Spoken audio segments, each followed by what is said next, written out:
Imagine waking up one ordinary morning, coffee in hand, and finding a polished silver SUV stretched across your driveway like a deliberate barricade, and realizing the owner is Karen, self-appointed sovereign of the HOA, clipboard and crown included. Like and subscribe my channel, The HOA Whisper. I stepped out, blinking, expecting a neighborly explanation. Instead, Karen stood by her car with oversized shades and that permanent smirk, as if she was performing a public service. "Maybe now you'll start showing up to HOA meetings like the rest of us," she said. I was uneven in their HOA. My lot had been grandfathered in years before the association formed, but rules didn't mean much to Karen when she could flex authority. For months, she'd sent thinly veiled notes, warnings about my lawn, hints about community standards, little reminders that she was watching. The first time I thought she'd misparked, the second time, I knew it was intentional. At first I assumed she'd misparked, then she did it again. The SUV lay diagonally across my driveway, perfectly placed to make backing out impossible. That's when it stopped being a mistake and became a message. I told her to move. She refused unless I agreed to join her club. A tow truck was mentioned. She shrugged and smirked.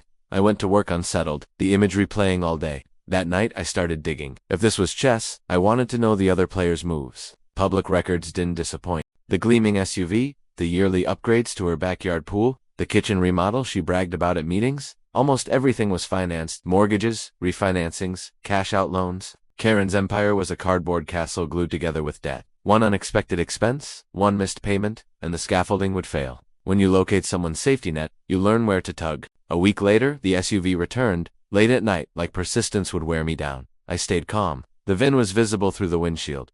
That couldn't have been a coincidence.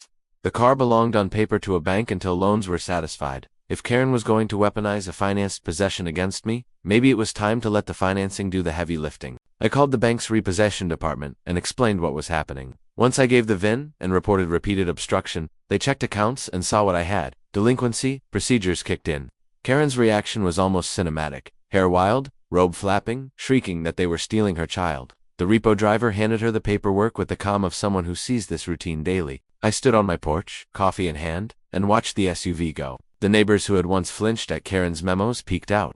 For the first time, the woman who had ruled over fence heights and mailbox hues had to look small. But the car was only the beginning. My records search had revealed a pattern much worse than cosmetic upgrades. Missed mortgage payments, foreclosure warnings, equity lines tapped to the limit. Karen's house wasn't unassailable, it was precarious. So I made another call, this time the mortgage lender. I reached out as a concerned neighbor, presented the public filings, frequent refinances, cash-outs, payments slipping, and a trail of aggressive behavior toward neighbors suggesting odd priorities. When you combine financial distress with a public pattern of harassment, institutions start to pay attention. Within weeks, the lender escalated. Notices became formal. Foreclosure papers followed. Karen tried to turn the HOA into a shield, to rally the people she'd micromanaged into defending her kingdom. But decades of tiny humiliations leave marks. Neighbors who had spent years avoiding her gaze weren't about to sign on to save the one who made them feel small. The bank executed its process with the cold efficiency of institutional finance. I watched from my porch as movers carried boxes and rugs out, as the last of the upgrades disappeared into a truck. Karen barked orders that sounded hollow, as if the sound alone might keep the illusion intact. She looked at me once. No sunglasses, no clipboard, no victorious smirk, just a raw face of defeat.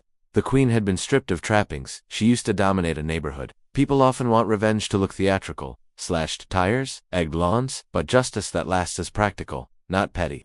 I didn't set out to humiliate Karen for sport. I wanted to stop her from abusing her imagined power. By gathering facts, documenting behavior, and letting institutions do their work, I dismantled the things she'd built her authority on. The car and the house were symbols of control. Once their foundations were exposed, the castle collapsed. If you find someone trying to control your life from the sidewalk, blocking your driveway, policing your property, or brandishing the badge of community oversight, document it. Take photos, keep notes of interactions, and check public records before you escalate to anything risky. There is an unpleasant satisfaction in seeing a bully face consequences, but the real lesson is structural. Systems respond to evidence. When you present facts, the mechanisms that run banks, lenders, and legal processes often move on their own. There's nothing glamorous about watching someone's life unravel. It's messy and uncomfortable. Standing up for your right to move freely and live without petty policing is worth that awkwardness. Neighbors regained privacy, I regained calm, and the neighborhood healed when accountability replaced intimidation.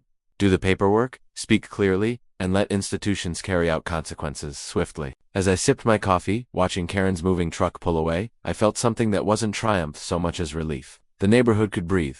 The petty surveillance ended. And the woman who tried to keep me penned in learned what happens when someone returns the tactics back to reality. She had tried to control me by blocking my driveway. I had opened a ledger and let the truth do the rest. If you enjoyed this story and want more HOA confessions, hit subscribe, drop a like, and support the channel. Like and subscribe my channel, The HOA Whisper.